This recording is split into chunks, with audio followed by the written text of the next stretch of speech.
Numbers chapter 35. In the plains of Moab by the Jordan, opposite Jericho, the Lord spoke to Moses, saying, Command the Israelites to give from the inheritance that they possess towns for the Levites to live in. You shall also give to the Levites pasture lands surrounding the towns. The towns shall be theirs to live in, and their pasture lands shall be for their cattle, for their livestock, and for all their animals. The pasture lands of the towns, which you shall give to the Levites, shall reach from the wall of the town outward 1,000 cubits all around. You shall measure outside the town for the east side 2,000 cubits, and for the east side 2,000 cubits, for the south side 2,000 cubits, for the west side 2,000 cubits, and for the north side 2,000 cubits, with the town in the middle. This shall belong to them as pasture land for their towns. The towns that you give to the Levites shall include the 6 cities of refuge, where you shall permit a slayer to flee, and in addition to them you shall give 42 towns. The towns that you give to the Levites shall total 48, with their pasture lands.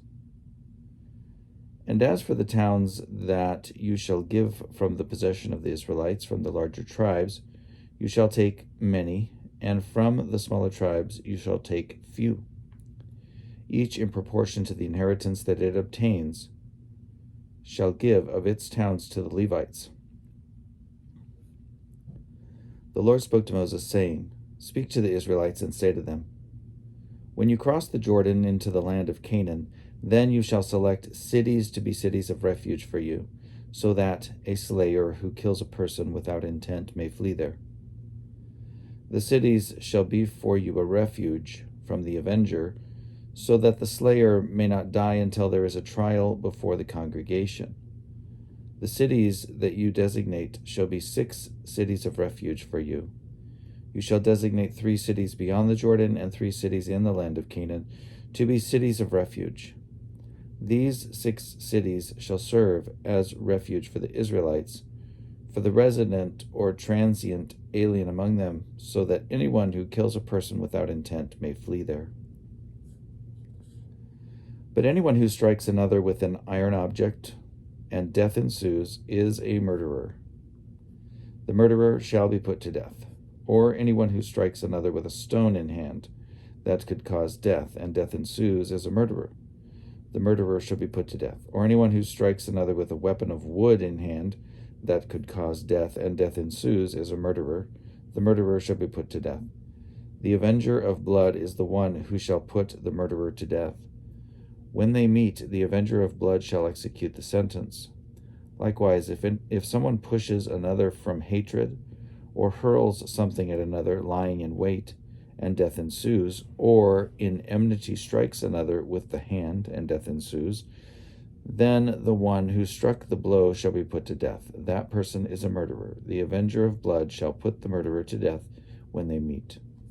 But if someone pushes another suddenly without enmity, or hurls any object without laying in wait, or while handling any stone that could cause death, unintentionally drops it on another, and death ensues, though they were not enemies, and no harm was intended, then the congregation shall judge between the slayer and the avenger of blood in accordance with these ordinances, and the congregation shall rescue the slayer from the avenger of blood. Then the congregation shall send the slayer back to the original city of refuge. The slayer shall live in it until the death of the high priest who was anointed with the holy oil. But if the slayer shall at any time go outside the bounds of the original city of refuge, and is found by the avenger of blood outside the bounds of the city of refuge, and is killed by the avenger, no blood guilt shall be incurred. For the slayer must remain in the city of refuge until the death of the high priest, but after the death of the high priest the slayer may return to his property. These things shall be a statute and ordinance for you throughout your generations wherever you live. If anyone kills another, the murderer shall be put to death on the evidence of witnesses. But no one shall be put to death on the testimony of a single witness. Moreover, you shall accept no ransom for the life of a murderer who is subject to the death penalty.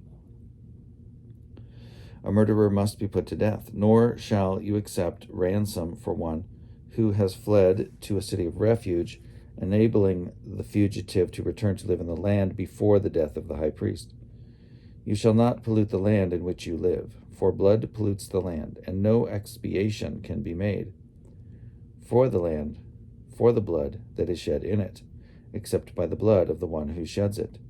You shall not defile the land in which you live, in which I also dwell, for I the Lord dwell among the Israelites.